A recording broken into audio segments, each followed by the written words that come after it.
Well, good morning, good afternoon, wherever you are.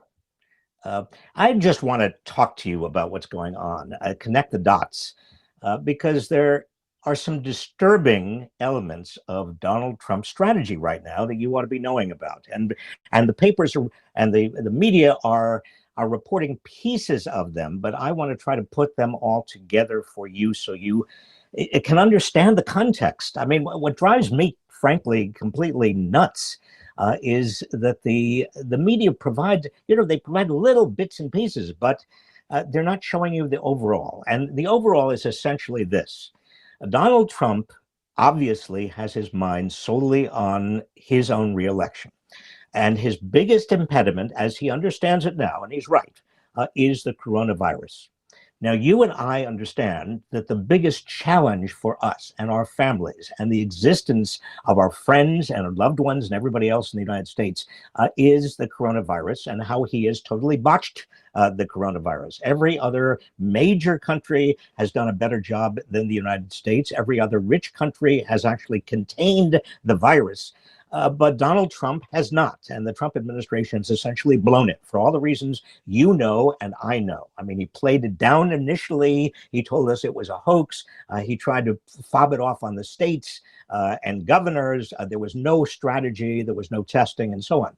But here's what he is now trying to do, and it's important that you know it. And I'll get to your questions in a moment, but I really do want to put out this framework for you.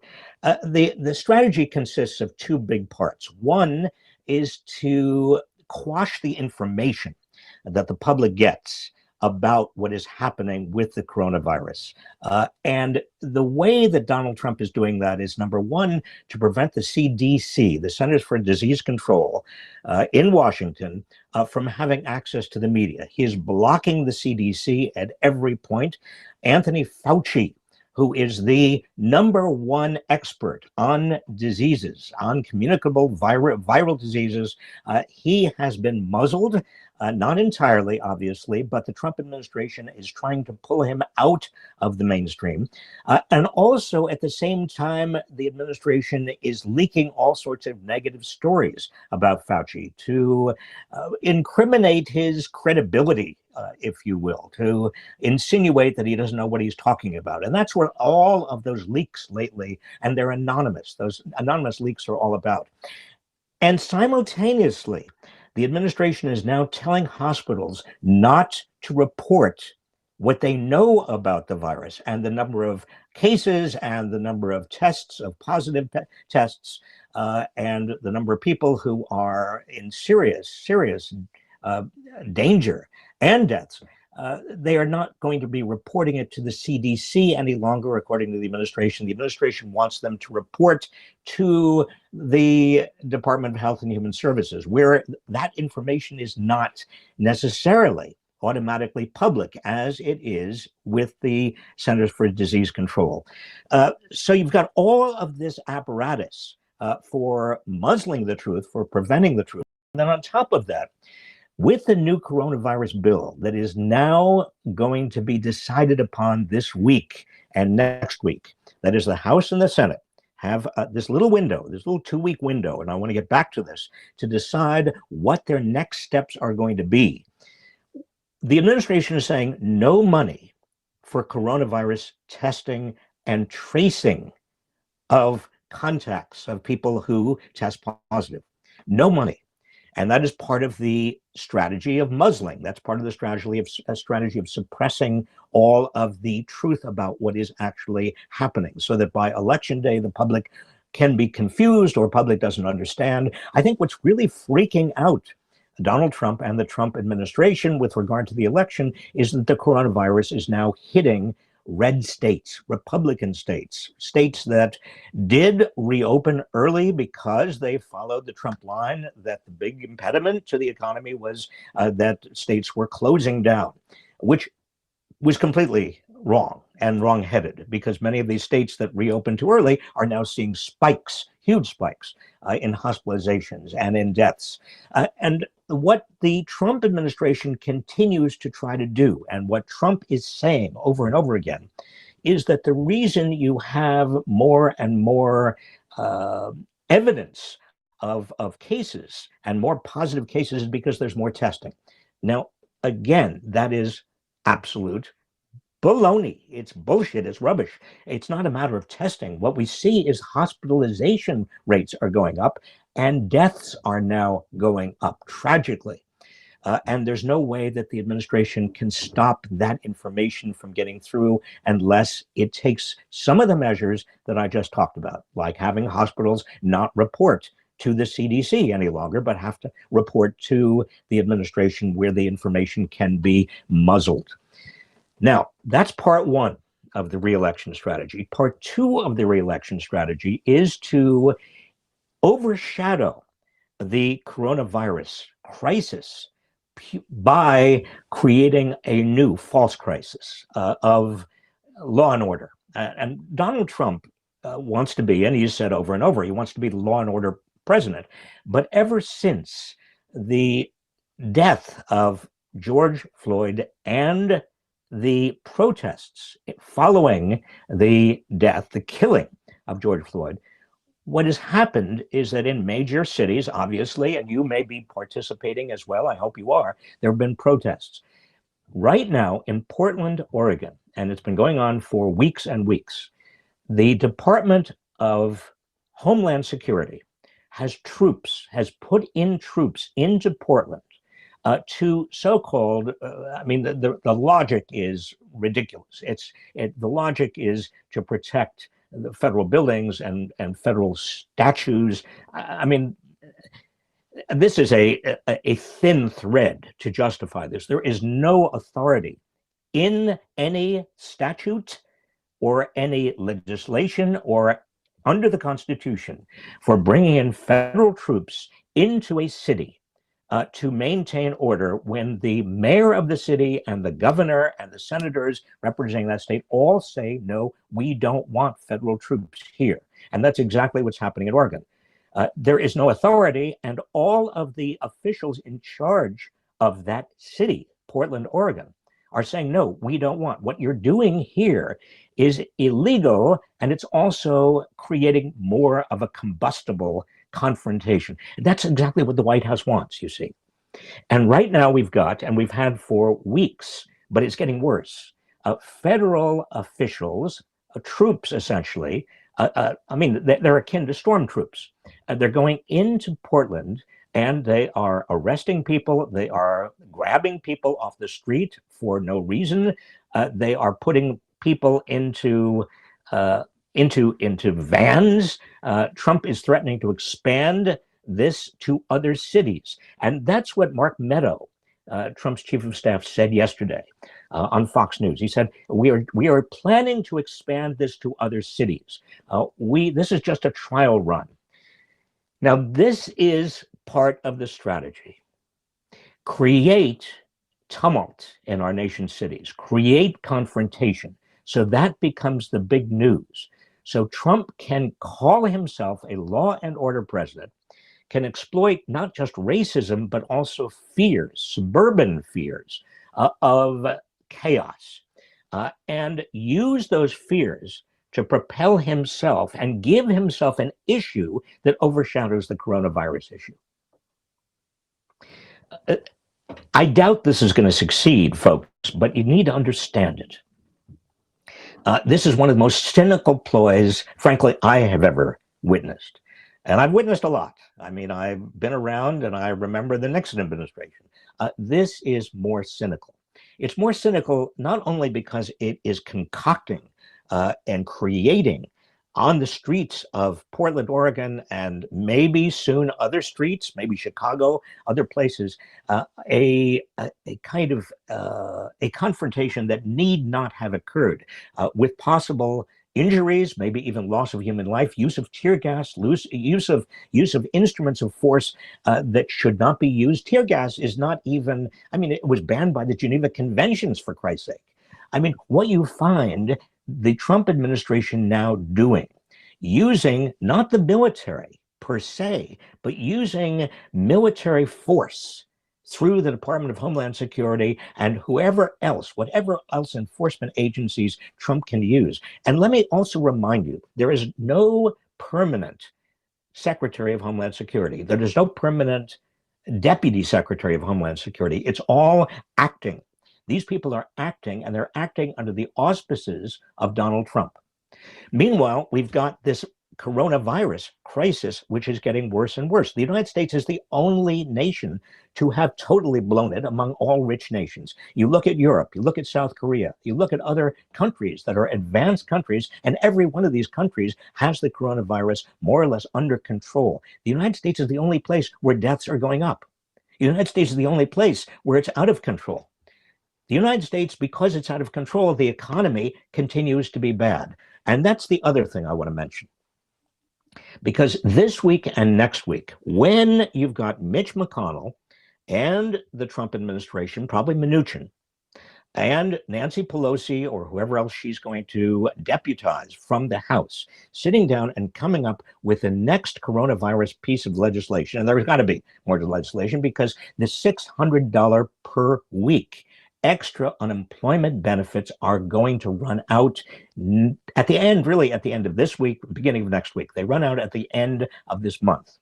So if you don't have those benefits, 25 million people lose their extra $600 a week. This country and the economy depend on maintaining that $600 extra unemployment benefit. What the Republicans keep on saying is that those extra benefits are keeping people from working because people are better off with the unemployment benefits than they would be at work. This is the oldest piece of Republican crap going. When you have a deep recession, depression, such as we have now, in fact, right now, the worst economic calamity, not just public health calamity, but economic calamity we have had in this country since the Great Depression. When you have that, you need extra unemployment insurance for two reasons. One, because even regular unemployment insurance only pays a small fraction of previous wages for people who have lost their jobs. So people do need extra unemployment insurance. The 25 million people who are now dependent on that extra unemployment insurance need it basically to pay their rent, to pay their bills, to do everything else they need to do. Even as it is, we are seeing a tremendous rise in evictions and potential evictions and people who are behind on their rent. But there is another reason you want to renew the $600 a week extra unemployment benefits, and that is because the economy depends on it. If people have extra money in their pockets, they can, in turn, buy. So the portion of the economy that is still operating can continue to operate. Without that extra money that is genuinely a stimulus, a needed stimulus for the economy, then we suffer more unemployment. More people lose their jobs.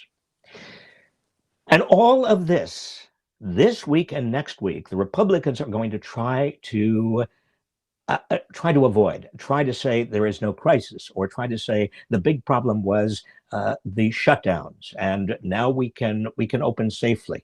What they don't want the public to understand is how badly Trump and the Republicans have blown it, and a lot of these Republican governors.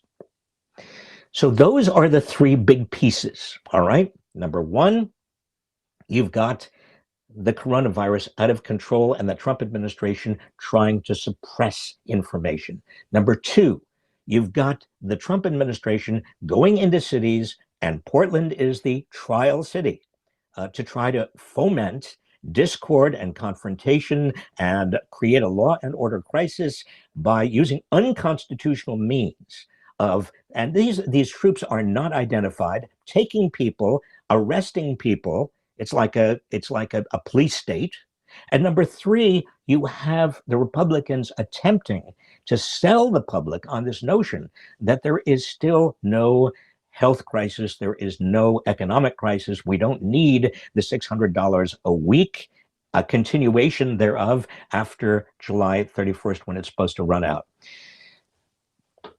A lot of despicable behavior from the Trump administration and Mitch McConnell and the Republicans in the Senate.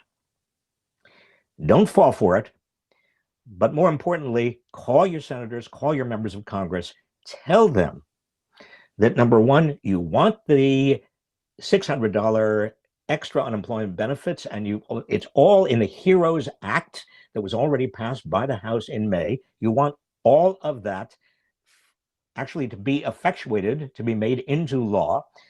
Number two, you don't want federal troops, unauthorized, unconstitutional stormtroopers in your cities. You object to that. And number three, you want to make sure that there is adequate testing and tracing and isolation so that the coronavirus can be contained. Look, I know how stressful all of this is. I know how depressing all of this is.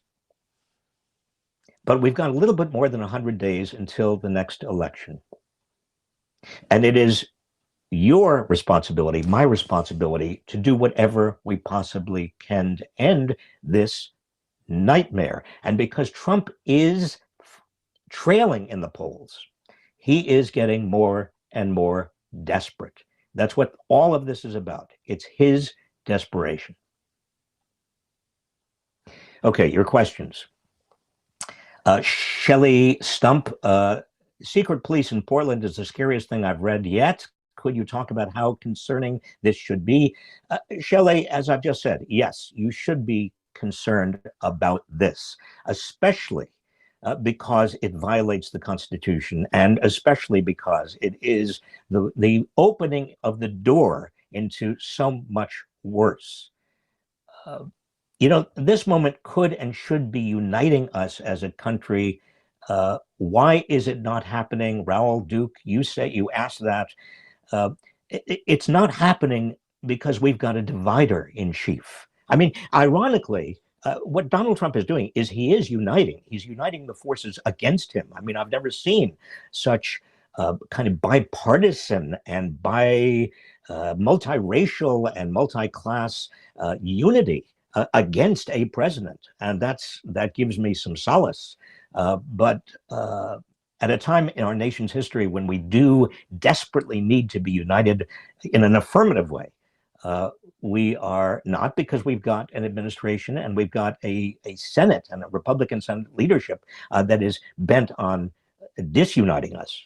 Janice Smith, what steps should we take to honor the memory of the courageous Representative John Lewis and try to heal the divisions in this country going forward? I think, Janice, the most important thing that we can do is have the House and the Senate and the President enact and pass the Voting Rights Advancement Act, which essentially fills in the Voting Rights Act, which was gutted by the Supreme Court in Shelby versus Holder in 2013. And by passing that act, and it's an act of Congress, it's a bill out there, we can honor the memory of John Lewis, who did probably more than anyone else to continue to demand civil rights and demand voting rights. Yael Liron, do you agree that Trump will only lose if Biden wins in a landslide? Well, if what you're getting at, Yael, is the possibility that Trump is going to resist any kind of an election result that does not give him a second term, I think you're right. I don't trust him an inch to abide by the election results, even the Electoral College. He is going to claim fraud. He's already set it up so that he can claim fraud because he's saying, you know, mail-in ballots are going to be fraudulent by their very nature. So Biden does need to win by a landslide to avoid Trump using the charge of fraud. But I'll tell you something, even if Biden doesn't win by a landslide, or even if he does win by a landslide, Trump is going to do whatever he possibly can to contest the election. And I would not be surprised if even by December or even by January of next year, Trump was still making a massive fuss and threatening. It's not going to be an easy time. He's going to use a lot of his supporters. I'm not suggesting, and I don't want to make everyone paranoid, and I'm not paranoid, but I do think there is a reason to believe that he would not object to some degree of violence on the street in terms of giving him a second term. Nadima Adi, can you address voter suppression efforts in swing states, especially the recent Supreme Court case regarding poll taxes in Florida? Well, poll taxes. You know that the 24th Amendment to the Constitution eliminated poll taxes. That was in 1964. Now, what the Supreme Court did last week is it basically took this Florida. It's a piece of Florida legislation that says if you are a convicted felon and you haven't paid all of your fines and fees, then you are not allowed to vote. And that disenfranchises something in the order of 500,000 to 1 million Floridians. Well, it is and should be unconstitutional. It smells and looks and acts like a poll tax, and it is effectively a poll tax. I think there is a chance that that case will be appealed once again. It was what we're talking about, and I don't want to get too technical about this, but what was ultimately going up to the Supreme Court was a stay of a lower court decision. And I think that that lower court decision will move up to the Supreme Court again on the merits of the issue. And hopefully, before Election Day, those 500,000 to 1 million people in Florida will be allowed to vote. But the larger issue of fees and fines and all of that, making it difficult for people to vote is a huge voter suppression issue in the United States. It's only going to get worse, I'm afraid. Jason Ogogo, I'm worried that so many are missing rent due to this unprecedented pandemic. What can be done to prevent further evictions and homelessness? Jason, I think that right now you are right to be worried. 1 out of 5 renters in the United States is behind in rent, facing the possibility of eviction. I think what needs to happen in the coronavirus relief legislation that is now being considered, starting today, between the House and the Senate and Donald Trump, is we've got to have more aid for renters. Now, the moratoriums are all running out in various states. There have been eviction moratoriums, but a lot of these renters, it's not a matter of moratoriums. It's a matter of having more money in their pockets so they can afford their rent. And so that this legislation over the next 2 weeks has got to include additional money for people, rent relief for people. Laura Spencer, I'm worried about what comes after unemployment runs out. What will happen if it isn't renewed? Well, Laura, as I said, 25 million people are going to be in jeopardy directly, but the economy as a whole is going to be in jeopardy because, as I've stressed, if you take away all of that money from 25 million people, they don't have the purchasing power to keep much of the economy going. Remember, 70% of this economy depends on consumer spending. And if that many people are no longer able to spend because they don't have that extra unemployment insurance, that has a negative drag on the entire economy. That's going to cause more unemployment. Jennifer Spender, can Trump fire Fauci? No, he can't fire Fauci. Fauci is a civil servant. He's protected by civil service laws. Trump can remove him, though, from his present position and put him in another position, which he's far less visible. I don't think he's going to do that. I think Fauci actually has something that nobody else in the Trump administration has, and that's called credibility. Michael McCann, is there any real chance Republicans would put up Tucker Carlson in 2024? Michael, I would not put it past Republicans. I mean, these days, the Republican Party is utterly shameless. It is a cult. Tucker Carlson is about the closest to Donald Trump, in terms of a public personality who says outrageous things, and unfortunately, Tucker Carlson is probably smarter than Donald Trump and therefore more dangerous than Donald Trump, even though he is as unprincipled. Latoya Palmer, you ask, would you vote for a third-party candidate? Latoya, no, because by voting for a third-party candidate, you are increasing the odds that the candidate of the party that is closest to you in terms of their values will do better. That is, you are robbing that candidate of a vote. So if you're thinking about voting for a Green Party candidate now or a third party candidate who is more progressive than Joe Biden, don't do that, because that just improves Donald Trump's chance.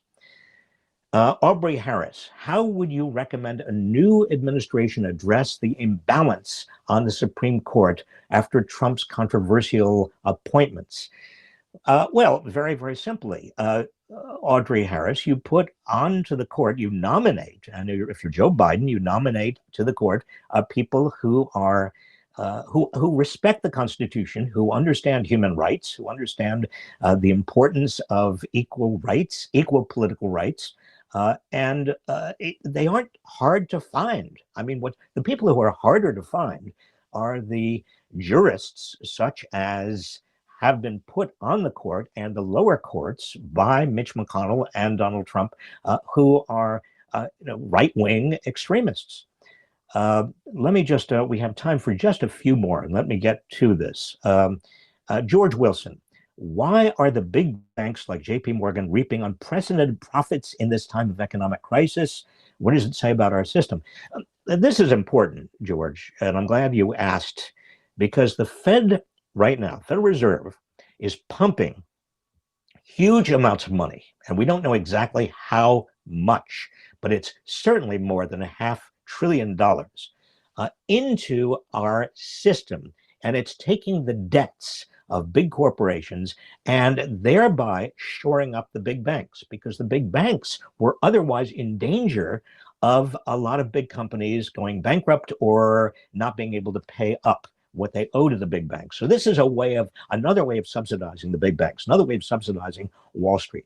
So the Fed is doing all of this at the same exact time that you've got 11 to 15 million people in danger of losing their homes or not being able to pay their rent. You've got a huge number of people who can't pay the debts they owe. Ultimately, these people need to be rescued, and they are either going to be rescued by taxpayers through the legislation over the next couple of weeks.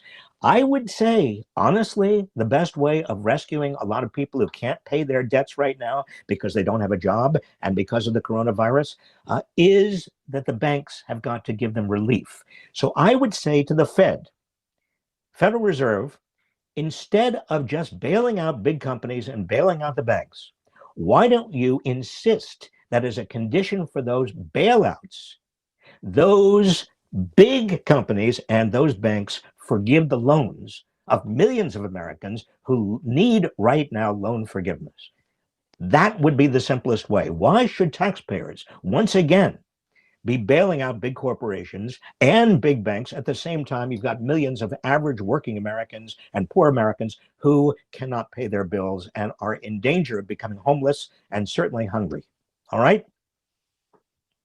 If you detect a little bit of anger in my voice, yes, there is that. And we've got to come to an end right now with this particular live broadcast. I want to thank you for tuning in. I want to thank you for being who you are and being concerned enough about this country that you are seeking the answers and information that is truthful. I want to thank you for your political activism to the extent that you are politically active. Again, I want to stress, we have a little bit more than 100 days until the election. November 3rd, all of this could change. Now, it's not going to change on November 3rd, obviously, because it's going to change in January. But November 3rd is the pivotal time. And not only make sure you vote, make sure you get everybody else to vote.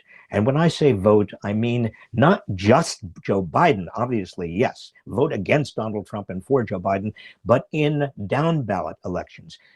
We need to flip the Senate. We need to get Mitch McConnell out of there, and all of the other. There need to be 4 or 5 Republican senators who are basically put in the ash heap of history and the dustbin of history, and so that Democrats can have the Senate, so we can have a decent chance with Joe Biden of getting the legislation we need. Keep the House, flip the Senate. Also, let's not forget the states, the governorships, very, very important. State legislatures. Be active, understand what needs to be done, spread the word. We have a little bit more than 100 days. This is absolutely critical. It would be critical under any circumstances with a coronavirus, with Trump trying to unleash federal troops on innocent civilians. This is a bigger stake than ever before. Thanks.